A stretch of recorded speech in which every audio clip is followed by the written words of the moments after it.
Hey everyone, welcome back to the next interview in the Women in STEM series. Today I have with me Arish, who's come out today. Thank you very much, Arish. So I'm just going to hand it over to you and just give yourself a brief introduction to let people know who you are and what you do. Okay, hi everyone. So my name is Origi Mara. I'm a fourth year engineering student at the University of Cambridge. I am Egyptian, but I've grown up my whole life in Kenya. And in my engineering degree, I've specialized in information and computer engineering. So I do a lot of software, I do a lot of communications and machine learning and stuff. A lot of buzzwords. I still don't know a lot about them, even though I'm almost graduating. But yeah. Okay, that's great to hear. So Arish, how did you exactly get into coding? So you say you specialized in software engineering, and I'm pretty sure back in high school, whichever high school you went to, I'm not too sure they had any coding courses. So did you have any prior experience in coding, or did you just get into university, do engineering, and thought like, wow, I like this? So yeah, I didn't know what coding was before joining university. So in our first year at Cambridge, the first exercise you do as freshers is this thing called Lego Mindstorms, where you play with Legos that you can code up.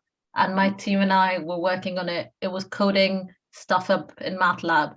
And I was shocked that someone could type a few words, hit the button, and the Yeah. motor would run. I was like, whoa. So I really struggled in my first year of uni with the coding course. But then at the end of my first year, I had an internship where I was coding, and I was like, oh, this is actually quite nice. And Mm, since then, I've just been doing software stuff, and I really enjoy it. yeah. So it's just a bit of a learning curve that you need to get over, but Yeah, eventually it does make sense. yeah. Yeah. So in regards to your high school, what subjects did you actually take that would help you get into engineering? So what Yeah, did you do at GCSE? Did you do A levels? Did you do 844? And what yeah. subjects did you pick to help you get into engineering? So I did GCSEs back home in Eldoret in Kenya, Hmm. and then I did my A levels at Greenstead Nakuru. So for my GCSEs, I had 11 GCSEs. Yeah, I'm not gonna list those, but for my A levels, I wasn't sure I could afford like an international uni back in the UK. So Hmm. I went overboard and did five A levels to be able to get a scholarship. You don't need to do that. That was me. So I did maths, further maths, chemistry, physics, and bio for my Oh A wow. levels. Oh wow. Okay. Yeah, I did math, physics, and chemistry. That was hard enough. It was good times, good times. Oh well, but yeah. So, at what point in your school life did you ever realize that you really like STEM? As in, these are the subjects that are the most engaging, that the funnest to deal with. That's what gets your mind up when you get up in the morning. So, at what point did you ever feel that way? So honestly, I've always liked sciences, but I've also liked humanities. But then when it came to A levels, when I was thinking of like my subject choices, I was like, well, I can always go back into humanities, but once you leave the sciences, it's quite difficult to come back in. Hmm. So that's how I chose the sciences because until like the start of year 13, I really didn't know what I wanted to study at university. Yeah. So it was just like, okay, let's take the subjects that will widen my scope. And that's why I took, that's another reason I took five A levels, trying Hmm. to maximize like the options I had. Hmm. Yeah, that's fair enough. I'm in a similar situation because back when I was back in A levels, I was trying to choose my subjects. Uh-huh. I actually didn't know what course to take. It was generally October, and I actually was thinking like, oh wow, hospitality, business management.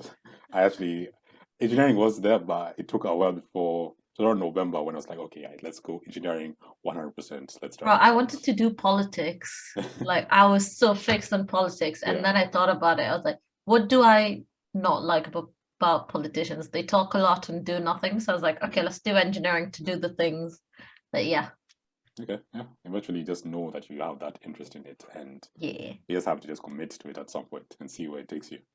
And as you said, if you don't really like it that much, you can always shift back into humanities and do more towards the business side. But yeah, so you mentioned that you had some experience in an internship at the end of your first year, and also, you have been doing a STEM subject back in high school and A levels, and now in university. So the question I have for you is that did you ever feel that you were underrepresented as a woman? And follow-up to that would be, would you say it's ever actually been an issue? So back in high school, back in uni, during your internships, could you really ever say that being a woman has ever made you feel underrepresented or ever like formed some sort of issue while going into it? So honestly, like back in school, I think I was the only girl in my physics class, and it's such a classic. Like I didn't find it as much of an issue. Yeah, the boys made their jokes, but Yeah, it's fine. But yeah, it's a weird thing. I think just in general society, like when I told my parents I wanted to apply for engineering, they yeah. made jokes about me becoming a guy, and I'm like, Mhm. no, women can be engineers too. Mhm. And then I came to uni, and Cambridge actually has one of the better rates of women in engineering. Mhm. About 25% of our cohort are women, and it's only lower in other unis, I think. But I didn't ever really feel it. I felt it because there weren't many women lecturers, and that was a bit sad. But like, I only noticed I was mostly surrounded by guys when I looked back, like in the lecture, and I'm like, that is a lot of men. Uh, but like, Yeah. other than that, I don't know. Like, I think it's pretty good. But also, like, for my internships, I've done 3 internships so Mhm. far. My first one was in research, so I don't think it counts as much. But my Mhm. other 2 were in industry. And again, me entering the company as the intern is like doubling, tripling, well, not double, like it's increasing the number of women Yeah, yeah. significantly. And it's Mhm. like, oh my God, this is so bad. But like, it's fine, it's chill. And like, it means the sisters you meet in engineering, you get Mhm. really close because it's like, sis, Yeah, yeah. We're in this yeah, together, yeah. we're in this together. Okay, that's great. So from all this I've had, and you've said you've had 3 internships Mhm. plus your experience in university. So what advice would you really have for somebody that's considering going towards engineering and particularly going towards the coding route? You know, they want to get into machine learning, they want to get into a bit of software development. Do you have any advice you could have for them back in high school? What could they really do to practice up a bit? Should they do competitions? Should they try online courses, YouTube? Mhm. What would you recommend that they could start on early if they really want to develop and Yeah. give themselves a bit of an advantage? Honestly, I think I didn't know what I wanted to do with life, so I just didn't do anything. Like I did a lot of sports and stuff, but Yeah. nothing. So if you know that you're interested in this, definitely online courses are great. There's especially for coding, there's so much out there. There's like Code Academy, there's videos on YouTube. Just like, and I think what's really interesting is try find something that you want to do, like a pet project that you want to, I don't know, you want to make your own app for your own thingamajig. I don't know, but like make it a pet project so it doesn't feel like you're working the extra mile. You're just Mhm. doing something that's useful to you. And yeah, with coding, honestly, it's all about Googling. Like yeah, it's just like try do what you like, but also focus on your A levels and like your grades, because to get into the uni, you need the grades, bro. Like, Yeah, that's true. yeah. Yeah, I hear what you're saying. Coding really is about constant learning. So I'm doing aerospace engineering, but we do have quite a bit of coding during our assignments. And honestly, I'm constantly Googling. Every single time it's YouTube God bless tutorial, Google. Googling it. How do I do this? How do I use this function? And just seeing how I should be able to do it. So it really Yeah. is something that's constantly learning, which can be really fun. It's really satisfying when you figure out how to use a function that you never knew how to use before. But at the same time, you really just need to be open to it. You don't reach. There's no such thing as a peak in coding. It's just keep just going higher and higher, and eventually, It's about the journey, not the destination. Oh my exactly. God, this is so cringe. But yeah, Yeah, but yes, Arish, thank you very much for coming out today.